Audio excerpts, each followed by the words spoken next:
Qu'est-ce que c'est que la France-Afrique?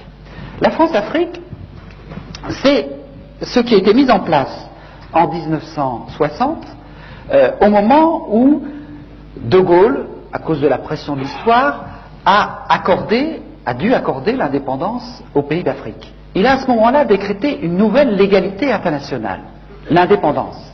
Et en même temps, il a chargé son bras droit, Jacques Foccart, de faire exactement l'inverse. Pour 3 ou 4 raisons. D'abord, pour maintenir le rang de la France à l'ONU avec un cortège d'États clients, pour maintenir l'accès aux matières premières stratégiques, le pétrole, l'uranium, ou aux matières premières juteuses comme le bois, le cacao, etc., pour maintenir le financement de la vie politique, parce que je vous parlerai tout à l'heure des chiffres de détournement de la rente pétrolière ou du bois, etc., ça représente des centaines de milliards. Et les affaires dont on vous parle en France, ce sont des lotos paroissiaux par rapport aux financements politiques qui viennent de l'Afrique. Alors, ça c'était la troisième raison. Et la quatrième, qui m'est apparue plus récemment à travers un certain nombre de travaux historiques, c'est le rôle de sous-traitant de la France dans la guerre froide au service du camp occidental, c'est-à-dire empêcher une partie de l'Afrique de basculer du côté du camp communiste. Donc, pour ces 4 raisons, De Gaulle demande à Jacques Foccart de faire exactement l'inverse de ce qu'il dit. Alors, c'est là qu'il faut comprendre le problème.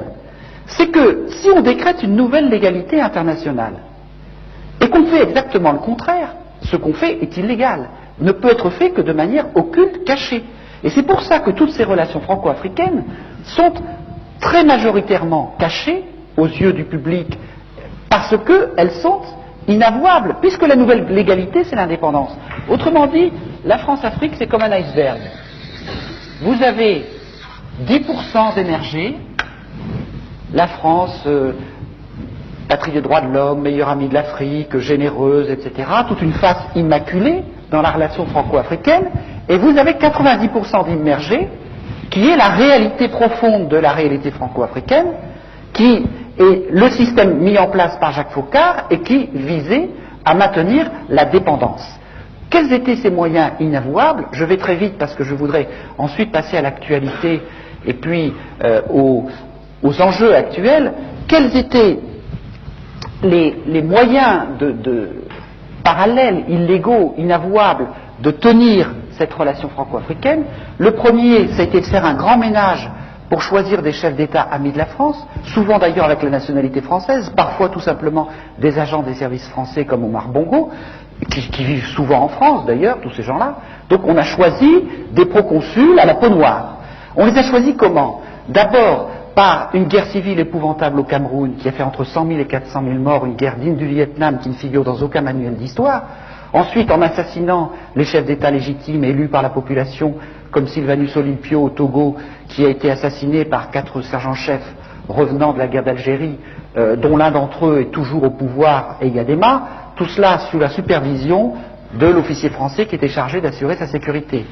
Barthélemy Boganda, par exemple, le centrafricain, est mort dans un accident d'avion suspect, donc on a fait un grand ménage. Ensuite, les autres, on les a promus par la fraude électorale ou par la corruption, les moyens classiques. Il n'y en a qu'un seul qui a résisté, qui est Sékou Touré, mais qui a connu tellement de vrais complots en l'espace de 2 ans qu'il a fini par en voir défaut et par devenir paranoïaque, donc par être écarté quelque part du jeu. Donc, on a mis en place un certain nombre de chefs d'État amis et on a pu tenir ce système par un ensemble de mécanismes parallèles que je n'ai pas beaucoup le temps de décrire, mais sur lesquels on reviendra si vous voulez. C'est une présence mercenaire, mais ces mercenaires comme Ogdenard, c'était déjà des vrais faux mercenaires, puisque chaque fois qu'il avait un procès, l'ensemble des services secrets venait dire « Mais monsieur Ogdenard travaille pour nous, ce n'est pas un mercenaire, c'est un corsaire de la République ». Donc on voit bien que c'était des moyens occultes qui en fait ne trompaient pas grand monde.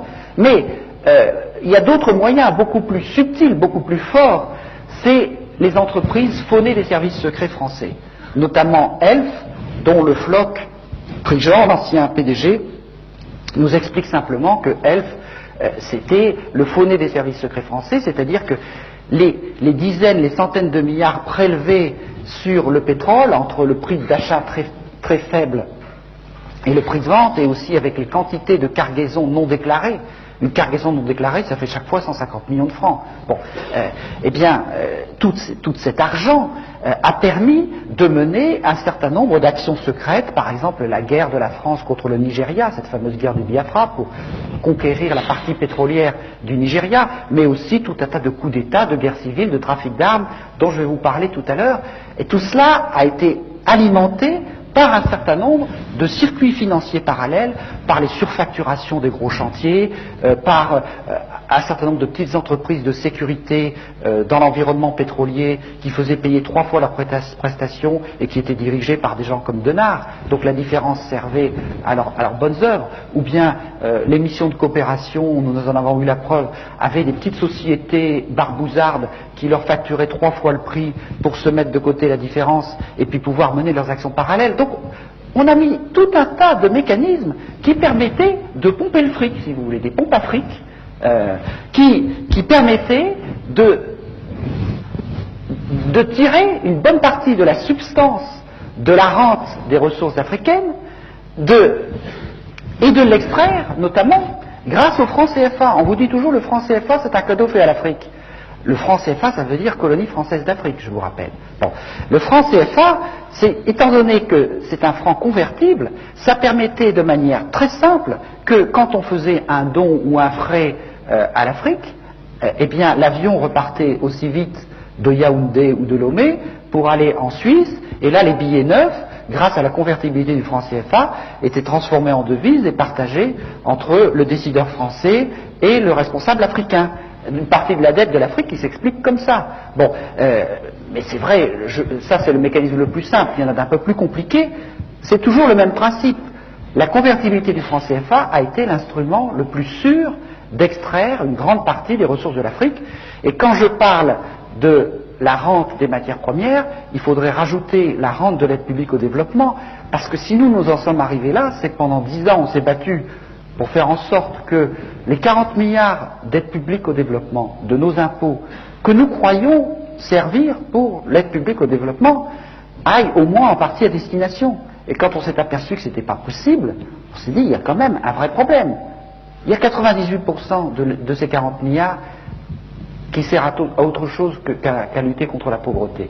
Il y en a la moitié qui est détournée, une autre moitié qui sert des objectifs de prestige ou de politique d'influence, et il y en a à peine 2% qui sert à lutter contre la faim ou les problèmes de pauvreté. Nous avons fait une statistique qui montre que quand vous comparez l'aide publique française par habitant avec la richesse d'exportation des pays, eh bien plus le pays est riche, plus il est aidé.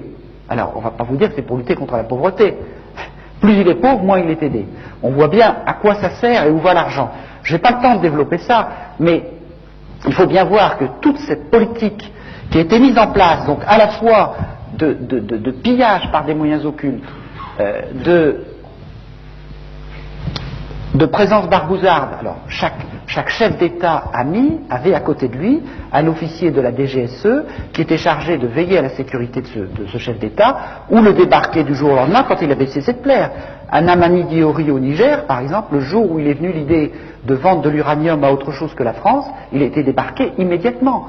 Quand Denard a débarqué aux Comores en 1995, il y avait des officiers de la DGSE qui étaient chargés de la protection du président en place, eh bien, ils se sont retirés pour laisser partir le président, parce que ce président-là, Johar, avait cessé de plaire. Donc on voit bien qu'on est dans un mécanisme du degré zéro de l'indépendance, que ce soit au niveau politique, au niveau monétaire, au niveau économique, au niveau militaire.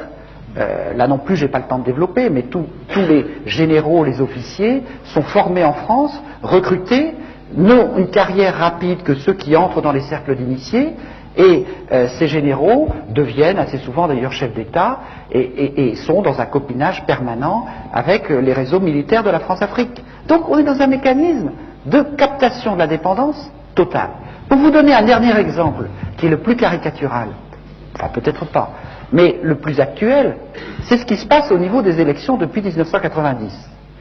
Parce que, vous comprenez, dans la mesure où on met ici en place des chefs d'État amis, et on leur dit, enrichissez-vous, confondez l'argent public et l'argent privé, donnez l'exemple de la corruption. Dans la mesure où on dit ça à ces gens-là, on comprend bien que le développement, il n'a pas été très loin.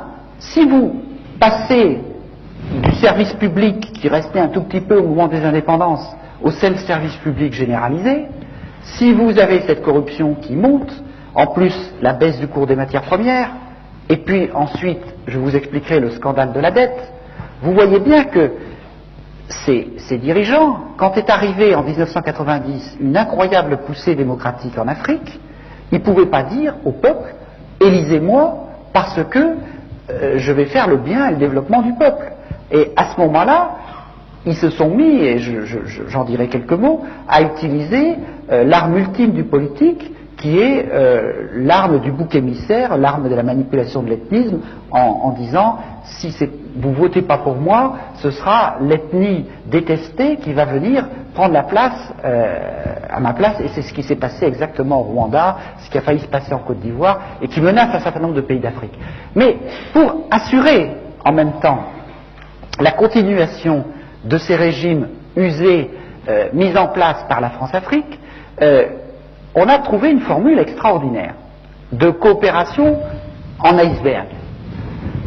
Mitterrand a déclaré en 1990 « Vive la démocratie en Afrique », je résume, on va vous aider, on va vous fournir des urnes transparentes, des bulletins, pour que le peuple puisse élire ses dirigeants.